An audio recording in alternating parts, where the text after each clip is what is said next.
sa kaharian ng All Things Empire na pinaghaharian ng isang maharlikang ballpen na nagngangalang Haring Bernie.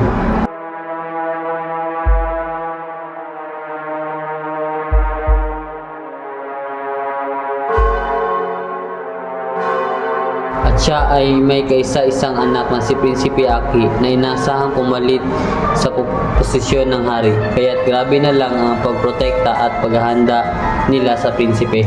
Sa hindi pa ito nakapaghalubilo sa ibang kauri nito na nasa labas ng kanilang kaharian.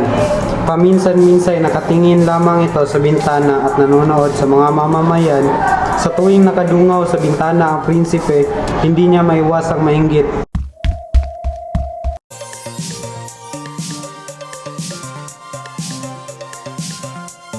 Habang nagsasaya ang prinsipe ay nakita niya ang mga kawal ng hari na pinaghahanap siya, kaya dali-daling nagtago ang prinsipe.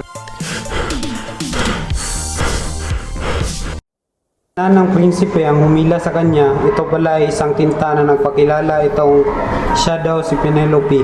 Nagpasalamat ang prinsipe at nagpaalam na uuwi sapagkat hinahanap na siya ng kanyang ama. Isang gabi, nang tumakas ang prinsipe ay pinasundan siya ng hari upang alamin ang ginagawa nito. Binantaan ng hari ang prinsipe na kung hindi ito susunod ay papatay niya si Penelope, kaya't walang nagawa ang prinsipe kundi sumunod.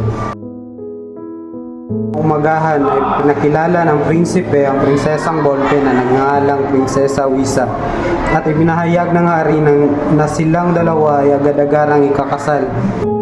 Saktan si Penelope sa kanyang nabalitaan at ang Prinsipe Aki at Prinsesa Wisa ay agad ding kinasal sa kagustuhan ng hari. Lesson, may mga bagay na gusto mo pero hindi pwedeng maging sayo.